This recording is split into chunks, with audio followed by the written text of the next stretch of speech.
for the next session, it's a specialist session on behavioral investing. And to moderate the session, it is my pleasure to invite Mr. Kishore Bagri, Wealth Manager, Bajaj Finserv. Mr. Bagri has experience of more than 22 years across multiple industries and functions, including 15 years in capital markets. He has worked across the investment chain, including research, portfolio management, and investment sales. He was with Edelweiss Securities, where he headed the corporate access function.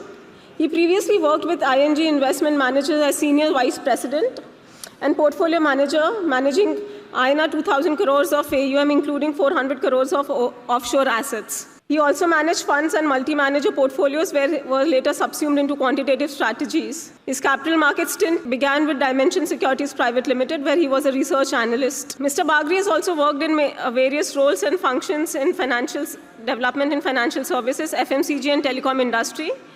He is a CFA charter holder and completed his MBA. Mr. Bagri, please welcome. Most of us who've been attending conference Mr. Bagri does not need an introduction. He's previously been the head of the PL committee and mentored us to be able to do these conferences today. So, a very warm welcome to Mr. Bagri. Thank you, Achal. A very good afternoon. Post-lunch sessions are typically considered to be most difficult, and I have been given the difficult task along with Nimesh.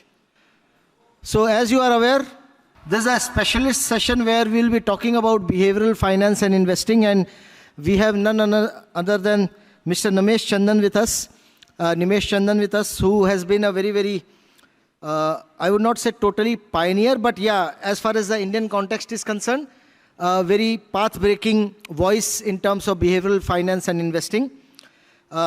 Just a brief bio and intro for the modalities. I'm just reading it out.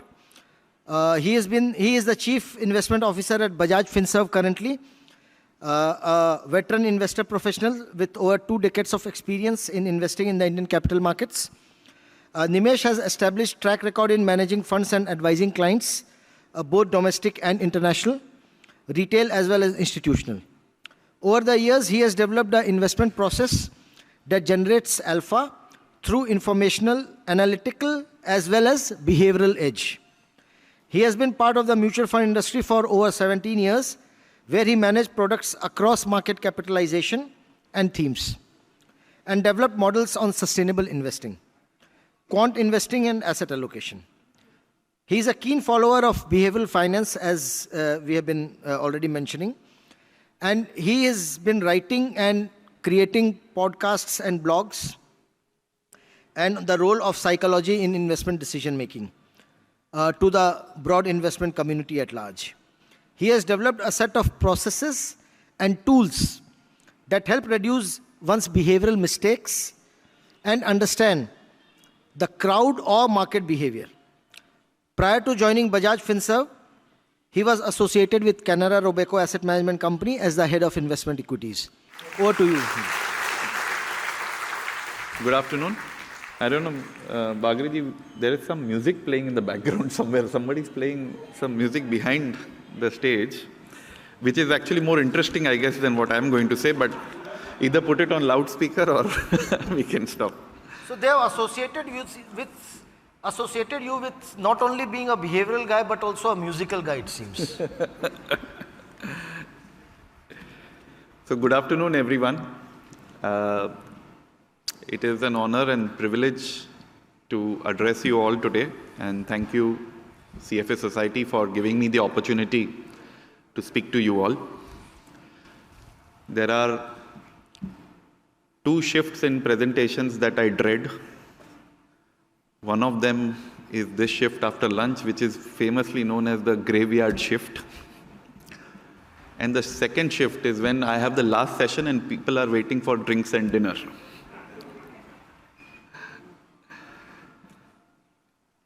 I'll try to make this session as interesting as possible. Behavioral finance, as you all know, is at the intersection of psychology and finance. It is a branch of behavioral economics, which talks about how psychology impacts investment decision making. I want to take you through some personalities, some stories about people, how they have looked at markets, and these are experts with years of study, and what their conclusions were and what their outcomes were. Let me start with a first set of people who have always assumed that investors or people are absolutely rational, markets are efficient, there is no bubble or bust in the market, and obviously it is not possible to outperform the markets. In 1952, a 25-year-old boy who had studied linear programming was waiting to meet his dean, his professor, to ask him what should be the topic he chooses for his PhD. In the waiting room, he meets with a stockbroker who's also waiting to meet the dean. Both start talking about things. The stockbroker, name unknown, suggests to this guy, why don't you use linear programming on the stock markets? The professor joins, and he's also convinced that, yeah, the boy should pursue linear programming studies on stock market. Boy says, sir, I don't know anything about the stock markets. Stockbroker says, बहुत easy है. कोई ज़रूरत नहीं है और कुछ सीखने की. The boy comes up with first time a risk return chart on the stock markets. Returns at that time was obviously stock prices going up. Risk, or what the boy termed as an undesirable outcome, they didn't know what to put. At that time, there was no S&P index. So they decided this movement in the stock prices is the risk. So volatility is a risk was given to us by a young 25-year-old Harry Markowitz, who had not worked in the stock markets, who was a student of linear programming. And he published this paper, and he won a Nobel Prize on that. On the basis of Harry Markowitz's theory, I mean, credit to him that for the first time somebody thought about risk and return in the markets. Although possibly volatility being the only risk in the markets was a wrong assumption or a very easy, convenient assumption taken. Based on Harry Markowitz's 1952 research, in 1954, Modigliani came with life cycle theory. Then 1957, Milton Friedman came with permanent income hypothesis. 1961, Merton Miller and Modigliani together defined what is a rational investor. 1964, on the basis of this, Sharpe came up with CAPM model. And in 1965, Eugene Fama, based on this, came up with efficient market hypothesis. All of them won Nobel Prizes. Harry Markowitz was asked by one journalist, sir, now you know the risk return of every asset class. You can measure it, create efficient frontiers to choose investments. How do you invest your personal money? Markowitz told him that he puts 50% in equity, 50% in fixed income. The guy was surprised. He said, sir, why? Markowitz said, and in his words, if the market rallies and I'm not invested in it, then I'll always have the regret of missing out. And if I'm 100% invested in equity and the market falls, I will not be able to sleep comfortably. So the person who actually gave the world the concept of risk return, that volatility is the risk, invested based on behavior, invested based on what was comfortable to him. The second person I'll talk about is Mr. Irving Fisher, very well-known economist, and he was considered to be the best economist of his time and probably of the century in the US. Once Irving Fisher, after studying the markets, he made an assumption, something what I think a lot of people are making today, that stock markets will remain at a permanently high plateau Stock valuations will not come down now. Everything is going so good for the country that the stock market will only keep going up. Unfortunately for him, he made this statement just 3 days before the 1929 crash. There is a story that he kept arguing that he was right and everybody was wrong. He kept betting more money in the market.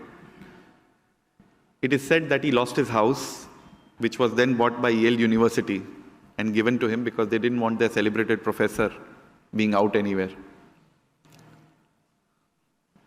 Among the other Nobel Prize winners, I'm sure a lot of people know about Myron Scholes.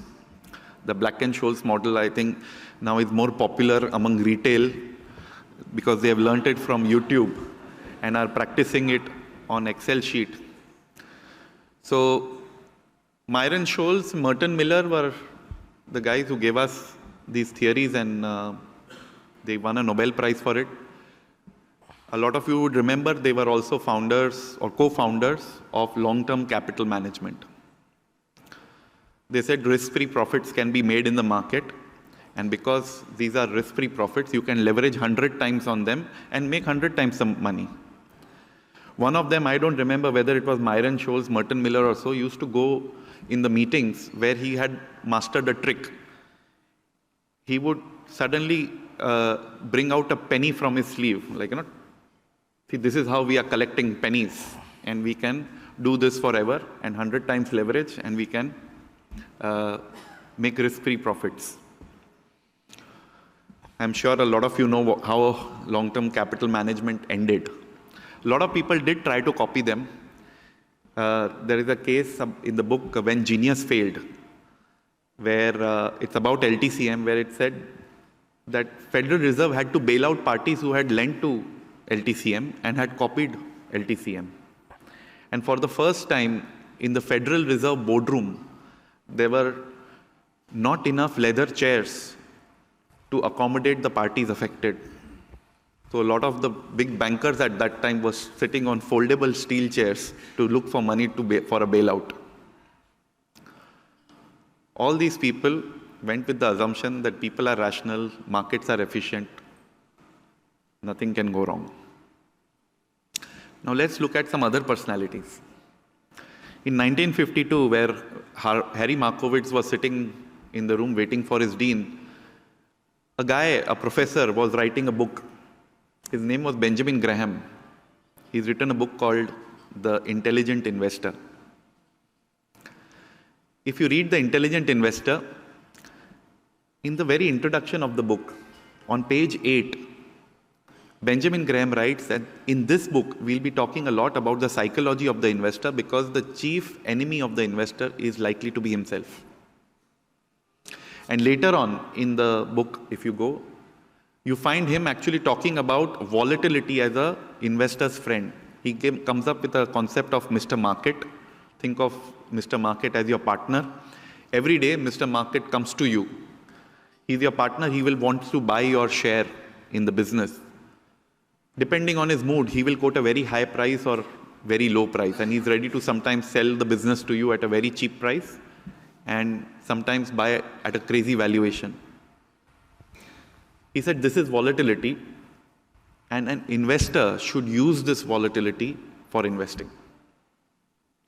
Let me come to another personality. Howard Marks, in often his interviews and his book, he talks about, in 1968, when he started his career with Citi, the Nifty 50 stocks at that time in the US were doing extremely well. They were the best of the best stocks, fantastic businesses, nothing could go wrong with them. Valuations were very high, trading at about 60 to 90 times. He was told that these are the best quality businesses in US. You can pay any price for them, it doesn't matter. In the next 5 years, people lost 60 to 90% of their money in those stocks. He said, then I moved to, in 1978, he moved to another company where he was investing in junk bonds. Bonds which nobody wanted to look at. A lot of investment committees would actually prohibit an investor from buying such bonds. He said, and I made multi-bagger returns on them.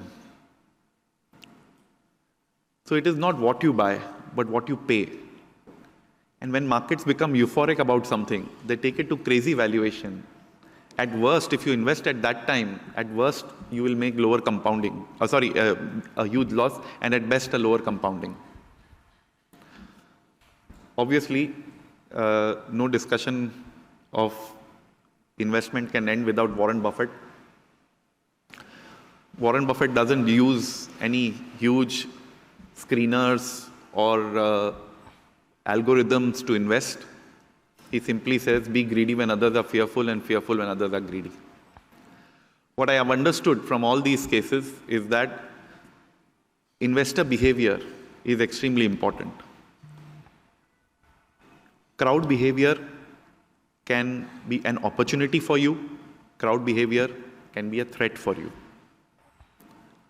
One of the examples I come across as a threat, that why should you look at behavioral finance at all? Why should you think about market psychology? Julian Robertson, known to have launched one of the first and the best hedge funds in the US, the Tiger funds.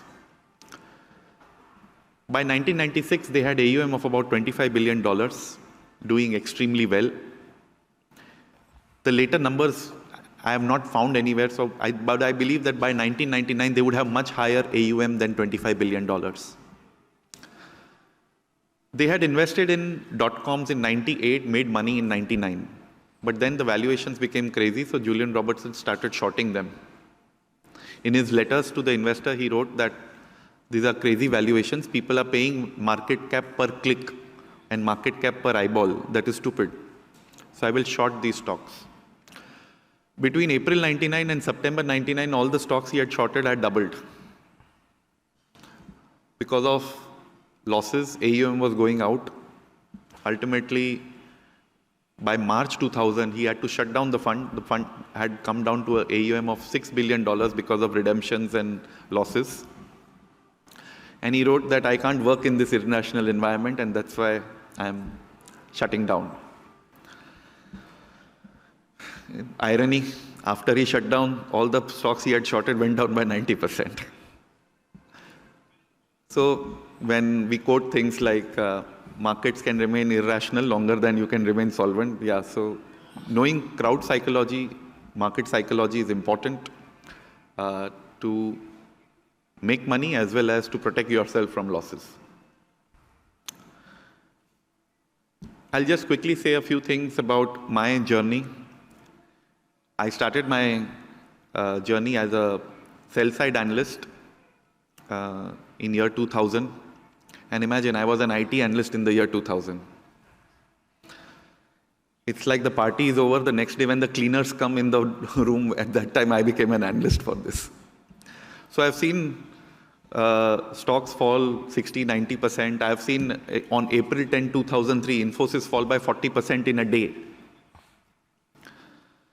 And as any normal person would do, I started tracking pharma also. One, for my pulse rate, and second, to give me a hedge in case something goes further wrong with IT. In 2003, we attended a company's, I will not name the company, but this company was being acquired by another company, international company, a software company. I had a buy rating on that, and a lot of analysts had a buy rating on that company. On a Friday evening, they called us and announced a merger ratio between the international company, their captive, and this company. The merger ratio was extremely unfavorable to the minority shareholders in this listed company. I went back to my office. I wrote down a report that this is the ratio, this is the update. Downgrade the stock to sell from buy. If the price was 500, I gave a price of some 350 or 400 and said, sell, get out. I'm sure 50 other analysts that evening did the same thing. On the way back, I was thinking the fund manager who's actually holding this stock, for that person, this paper is absolutely useless like the other 50 papers that he would have received. What goes through the mind of an investor, recommending is easy. But what goes through the mind of an investor when he's actually holding the stock or not buying the stock is something to study. So actually I came to the buy side or the mutual fund side to understand how it feels to actually do the investment or press the button. So I proudly tell people that I came from sell side to mutual funds, chasing Saraswati.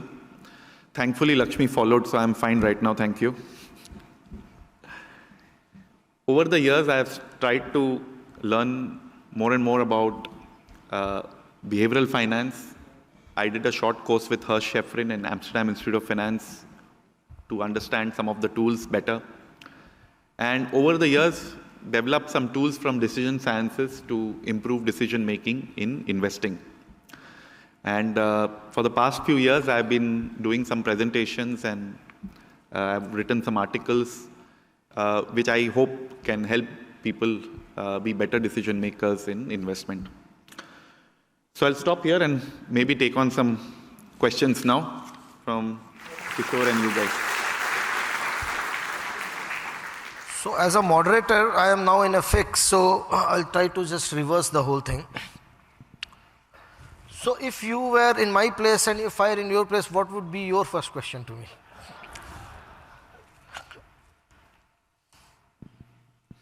So first, actually, I would compliment that what a fantastic talk you gave.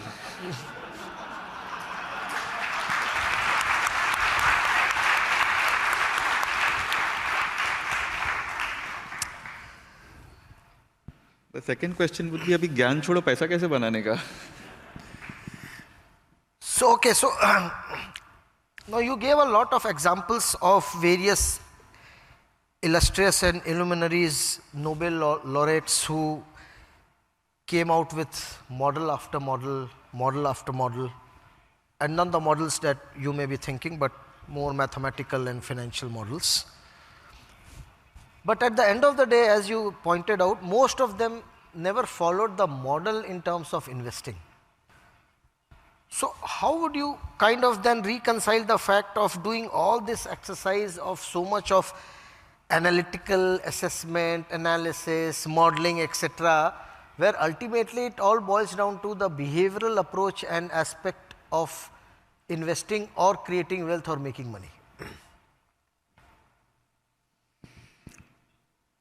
One of the things that I have noticed is when a model takes too many complicated assumptions, they look very good in backtesting. They don't look very good when you implement. So past can be modeled very beautifully, but it doesn't actually work in the future. Suppose in geometry, you find that all the angles of a triangle don't necessarily add up to 180 degrees. Now the entire stack of theories made on that assumption goes wrong. The same way, most of the earlier theories from the 1950s to the 80s had an assumption that all human beings are like robots. They are perfectly rational, and if somebody is making an error, there is somebody who's making an opposite error and cancelling each other. If you see theory of the crowds, where can the crowd go right? If everybody comes independently in the market, the price discovery is genuine. Everybody comes with an independent view, because then the average is, like the price comes to an average and errors cancel out each other. In the stock markets, people don't come, or even if they come with independent view, they get driven by narrative, sentiment, fear of missing out. The difference between animals herding and humans herding is that animals, if they are herding, all of them don't look in one direction. So if a predator comes, they know, some signal will come from either side. Human beings, unfortunately, because we are all driven by narratives, we are only looking at one side. Models help you think in a disciplined way, but your assumption should be right. There is a concept called Occam's razor, which says if two models lead you to the same decision, choose the model which has the least assumptions, because that's a little more accurate and simpler to implement. So models should guide your thinking. Assumptions should be right. For human behavior, it is difficult to map it completely, 100%. So internally, when we create models of the market, if we get 70% accuracy, we are very happy, we stop there. Okay, this is the right way to follow. Out of 10 years, 3 years will be bad, 7 years will be good. Compounding will actually be very good in that. So this is a broad kind of guidance that we go with when we are creating any quant models also. I'll maybe slip in one more point. Information edge is becoming slim because now everybody gets the information at the same time. It's very difficult to stay ahead on that. Quantitative edge, where models are being made, at some day will get copied. Good models will get copied and implemented everywhere, and then again you're back in the middle of the crowd. You can't generate alpha on that. A long-term edge for you is actually the behavioral edge, where, because you know that even if a model gives the output, people look at it differently. And if you can stay rational, if you can know your biases and de-bias, you are able to do 10% better, and that's a huge outperformance that you can get on that. So taking the argument further, now from a rational standpoint, we say that earnings or cash flows are the ultimate driver of the prices eventually. Whereas the whole short-term volatility is more about cash flow, demand, supply, behavioral aspects, etc., etc., etc. So how would you distinguish between the two aspects, that in the long term it is more about proper fundamental analysis, whereas it is the short-term behavior which is more, when I say short-term market movement, which is more predominant to behavioral biases? Again, a very interesting point. I too believe that the crowd is right on trends, but it is wrong at ends. Crowd moves from underreaction to overreaction. Even when looking at businesses, numbers, trends, certain biases come in. It is very well evident in many studies that many analysts get anchored to their previous estimates. If new information comes, they change, but they don't change adequately to what is warranted from the new information.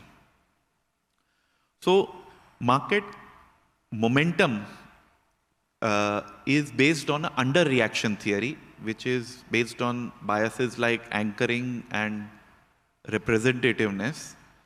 Then obviously this underreaction ultimately goes to overreaction, where the same analysts or fund managers or investors actually extrapolate the good times very much further into the future, ignoring the cycle. And that's where expectations are high, valuations are high, and there is an overreaction. The sentiment cycle has two important parts to it. One is reversal, either bottoming out or topping out. The other is momentum, which is either an upward one-way direction or a downward direction. These are all caused by psychology.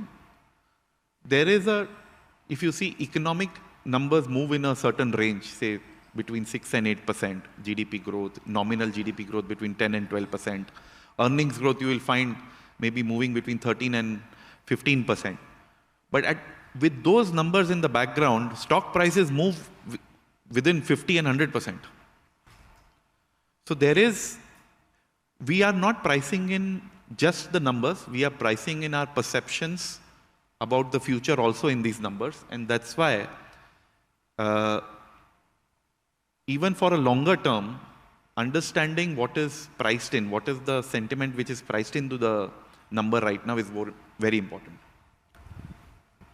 So if one does a thorough fundamental analysis on one's own and has a sense on what is the price and value and the divergence, then how does the behavioral bias of how the market is playing impact the investor? I mean, the investor could be totally rational and just stick to the fundamental analysis part of it and try to ignore the noise around. Fundamental analysis believes that there is one intrinsic price for a company. And we do all kinds of calculations to come to that one intrinsic price. Frankly, the people who have given us fundamental analysis, like Benjamin Graham, have said there is no one intrinsic value. And it is very vague to calculate. At most, you can calculate a range. This is written in 1942. Right? You can calculate a range of intrinsic values. Now the thing is, if you are extremely smart and you picked up a stock because you find the intrinsic value is say 200 and it is available at 100. The stock price will not move. One, how are you sure that your calculation is correct and the market is wrong? Second is, you will make money only when people start seeing that the fundamental value is 200. And that journey can be very long. So fundamental analysis also has to then reverse calculate and see what's in the price or who's the seller. There's a book I had read many years back, so I don't know if I'll be able to correctly put this example. A mathematician plays the stock market, where the guy says that he's a professor, he says, I tell my students that in the math exam, you write the answers, plus at the top of the paper, you write a certain number between 0 and 100, both included. If the number is 2/3 of what the class average has written, I'll give you some 10 extra marks. He said most people believe that, okay, somebody will write 100. So they think, okay, average will be 50. So 2/3 of that I'll write 33. Then they will think again, oh, 2/3, everybody will write 33, let me go to 22.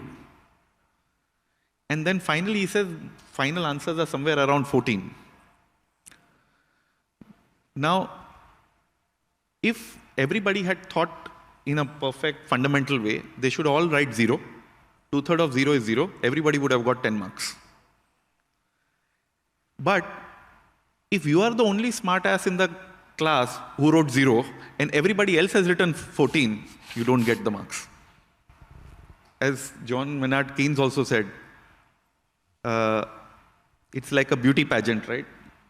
Equities, where you have to choose a person who you think that others find beautiful and will win the pageant to win the award, rather than looking for somebody who you find beautiful.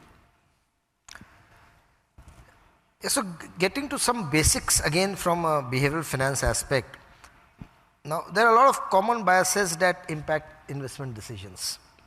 Now, not getting into each one of them because ultimately we have a hard time to cater to for the session. So I'll just assume some things and pose the more invigorating questions. So we have seen this loss aversion, price anchoring, and all these common biases that we talk about. And in the same vein, there's a very, very common bias of herd mentality which kind of keeps coming to the fore more and very, very often. Now, counterintuitively, if we see, herd mentality is what causes momentum. And from a fundamental standpoint and from factor analysis globally, what has been observed and seen is momentum as a factor has been one of the most successful and most superior performance generating factor per se. So how do you then kind of sink this very, very obvious conundrum, so to say? People find comfort of being with the herd. Suppose you are traveling to a foreign location, a foreign country, and you did sightseeing for the whole day, and at the end of the day, you have to take a very important decision where to have dinner. Now you chose a cuisine that you want to have. There's a street where there are two restaurants which are serving that cuisine. They're both next to each other. One of them is quite busy. It's packed. The other is quite empty. Which one will you choose? Most likely the busy one, right? Because you'll feel, okay, people have chosen this one, must be good. So in many cases, like whether you are watching a new series on Netflix or you're choosing like, certain tie or a dress to wear, or so you look at what's the fashion, what people are liking, what has a better rating from everybody, and then you feel comfortable there. Unfortunately, the same herding mentality hurts when you are in investing. People find it to stand against the crowd takes a lot of effort. Neuroscience says that the part of the brain that feels the pain when you're standing against the crowd, you are standing alone against a whole bunch of people, that's the same part which feels the pain if you have an injury on your hand or leg. So being contrarian feels as painful as getting your hands or legs broken. So it's very difficult for people to do that. It takes a lot of resolve and the right ecosystem to get it done. But people change slowly. There is another bias that people have is conservatism. That leads to momentum, underreaction and momentum. People go in a cycle from underreaction to overreaction, and that is what the journey of momentum investing is. And you can bet, because it has been tested so many times, that momentum works in the market, that in the short term, winners remain winners, losers remain losers. There is a trending that happens. There are many studies that also show that. Now, there is no explanation in traditional finance about momentum. There are 3 theories in behavioral finance about momentum, why it works. I'll give you a small example.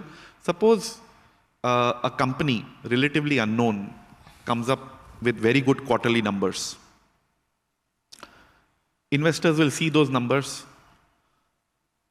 Most of the people will say, okay, this is just 1 quarter number. Let's see how they do going forward. Only then we'll buy. Investors who buy, as a conservatism, they will try to buy only 0.5 or 1% of the portfolio, not put the whole money there. They said, we will watch. Now, if the business cycle of that company has turned, every quarter, more and more investors are getting convinced and coming in. Every quarter, more and more allocation is happening as people are getting confident. And there you go from underreaction to ultimately becoming greedy and seeing it overreact, that it becoming a glamour stock. In 1986, there was a study by Richard Thaler on reversal. 1993, there's a study by Jagdish and Titman on momentum. Both studies show that these 2 theories work without taking proportionate risk. And so contrarian investing and momentum investing actually are quite successful with less than proportionate risk. So contrarian, as we say, value investing, and the other is momentum investing. They actually are quite, they give positive results over the longer term, but with less risk. Now, as with most of the models that we talk are very, very theoretical in nature, one can argue that this whole behavioral finance and thinking is also very very theoretical in nature. And how do you implement it, or how do you practice it? On the other hand, there are a lot of behavioral traits that we have been talking about, which are detrimental to investors' returns, etc., etc. So all we hear is about the various behavioral traits which can cause you impediment in terms of your approach to investing, your returns that you generate, etc., etc., etc., the pitfalls that you can get into. So all it does is talks about the various problems that it creates. Where is the solution then? Yeah. Is behavioral finance also provides solution, or only highlights the problem? Again, a very, very interesting question. Most of the time, behavioral finance is accused of highlighting the problem and then telling you that you can't do anything about it. And there are no specific solutions that you can implement as an institution. Maybe on your own, you can do a few things. When I was looking at these issues, actually I found answers in non-investment fields. And these are fields where decision making or decision science is very important. And they are using certain simple tools which can be actually copied into investing. We picked up a very interesting tool called a checklist. There's a book by Dr. Atul Gawande, the Checklist Manifesto. He's written this book for medical professionals, that how a simple thing called a checklist can actually reduce errors in medical negligence, and it can reduce errors in handling patients.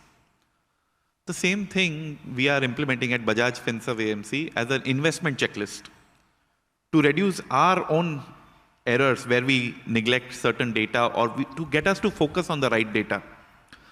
An investment checklist is a set of questions that an analyst has to go through before presenting the idea, so that all the data and all the areas that we need are covered there. And with the right data and with the right focus on the data, you are able to take better decisions. It also is a reservoir of our previous mistakes. If we have made a mistake, and to err is human, you put the mistake in the investment checklist so that you don't repeat that mistake. Another area, we found a solution from airlines. Airlines use something called a black box. Black box is essentially two instruments. One is a flight data recorder and a flight voice recorder. If something goes wrong in a flight, they take the black box and see, one, what was the data saying at that time? Say, how was the tires, wings, fuel in the plane, and plus on the other side you see the voice recorder. What decisions were the pilot and the co-pilot taking at that time? Where was the error? And they fix it. And because of the black box, which came in, I think, in the late 1950s or early 60s, the number of casualties in airlines have substantially gone down. This is one of the best improved industries in the world. Now, in investment management, we typically use only the data recorder. At the end of the year, you look at, okay, these are my stocks which have done well, these are my stocks which have not done well. You don't have a voice to why did I buy this? Was there an opportunity to avoid this loss? What are the learnings from my, why I've gone right? Like in one of the companies, it's a spirits company, where all the analyst report were giving a higher target price because the company was moving into premium liquor, the bottling costs were coming down, the margins were going to expand, the cash flows will expand, and the valuation will expand. The stock doubled in 1 year. This is a few years back, because another company acquired this. There was no improvement in the margins. Now, anybody who just sees the data says, okay, you bought this spirits company, it has doubled, you give the promotion to the analyst, wow, kya superb stock nikala hai. But you actually you haven't learned anything. There's probably a mistake in there which can affect later on in another investment. So we used an investment journal. This is even Daniel Kahneman talks about, keep a journal of your decisions. Now that acts as the voice recorder. Now at the end of the year or end of the review period, you look at the data and you look at the voice. What was luck? What was skill? Was there any mistake that could have been avoided? So we've developed tools in our investment process, what we have institutionalized at our mutual fund, where we address 16 of the most common biases within the team. And then take also advantage. We have certain screeners which tell us where the crowd is getting greedy, where the crowd is getting fearful, so that the analyst can look at it from in that lens, that there's an opportunity here and there's a threat here. Interesting. Your alcohol incident reminded me of one catchphrase, and I don't know, a lot of young people may not be able to relate, and most of the the original Mumbaites may not be able to relate possibly, but for people who come from hinterland, there used to be a magazine called Sarita back in the day, and there used to be an article, Bhool Jo Vardhan Ban Gayi.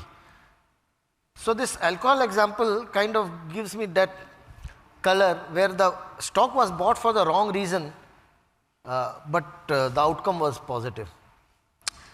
If you allow me, then I have one more story for that. So this is known as the Spanish lottery guy example.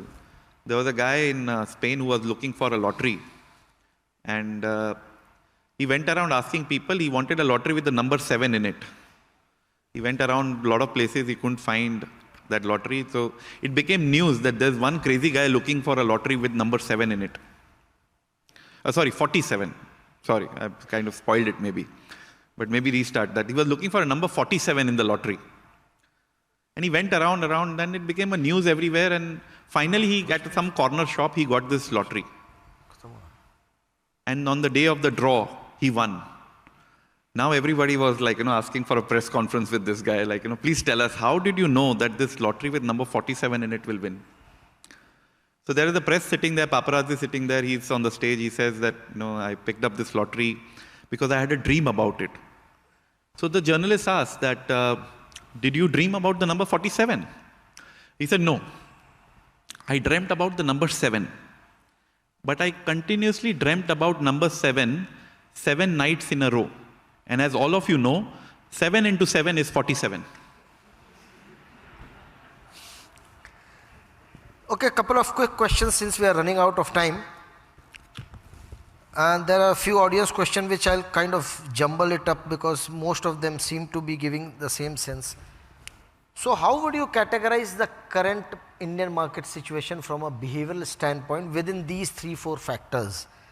Huge liquidity inflow continuing, valuations are reasonably high, we have had a huge momentum run up in the market, some of the segments have delivered returns in a year which any rational investor would be happy to generate in a 5-year time frame. Added to that, SIP book continuing to increase with every passing minute. So within this whole aspect, then again, there are 3 different segments of the market where on one hand is the investor or the client pumping in money, the wealth advisor who is generating that kind of a money, and then the investment managers like you who are getting that money. For all these, the behavioral biases are different, the compulsions are different. You are getting the money, you have to invest within this whole framework of what we are at. So how would you kind of combine all these 3-4 aspects that I have highlighted with the current context and how one can avoid the pitfalls from a behavioral aspect? Actually there are many biases or many ideas at play right now. One is about fear of missing out. Most of the people want to get into the market and go for the most aggressive funds because they feel they have missed out on the rally and their neighbor is getting richer.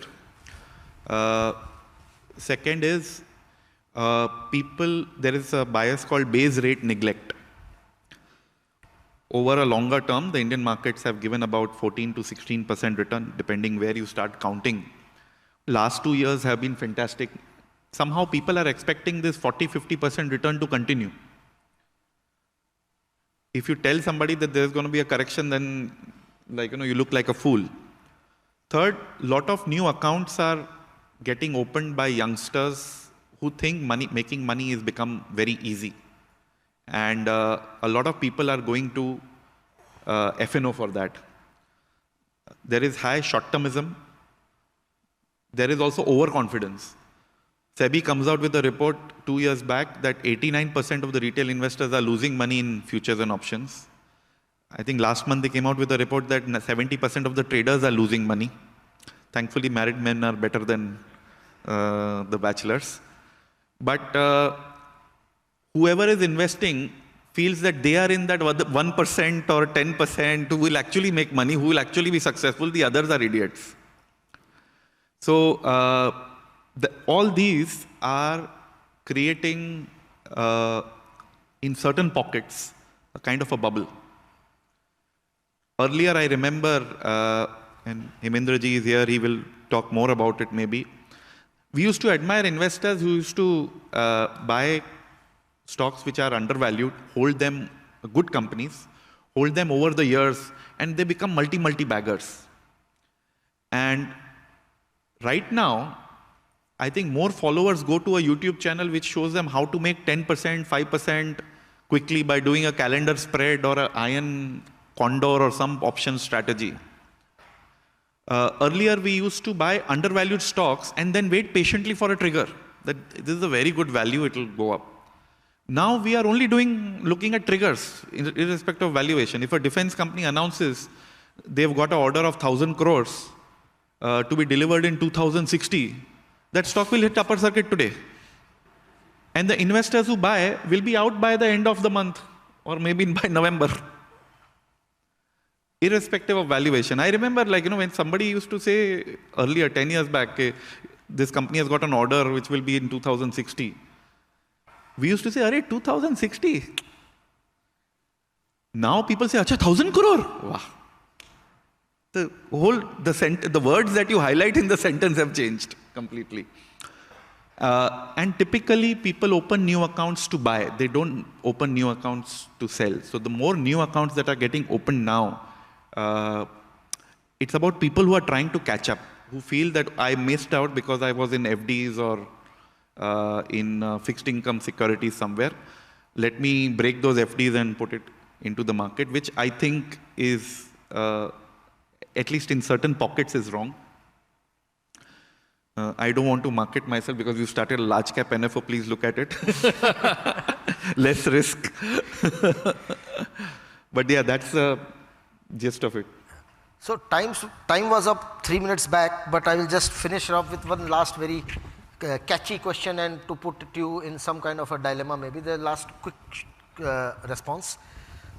One of the fallacies that one can point out is you are doing a behavioral analysis on someone else's behavior, whereby you could also be suffering from the behavioral biases in evaluating someone else's behavior. So it's kind of a loop and paradox in that sense.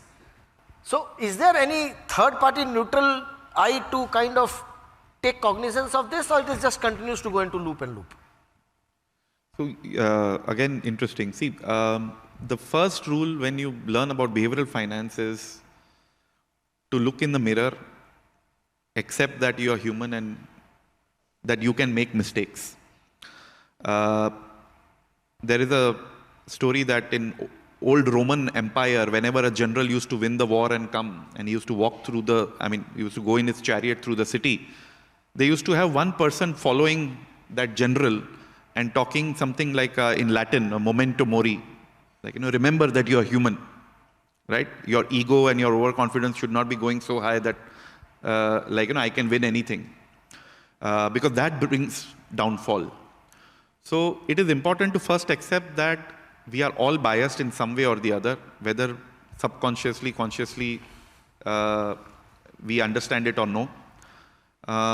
So you should put a process that fits your biases so that it helps you. If you are a value investor and you are prone to value traps, you put a process that alerts you that you can be in a trap here.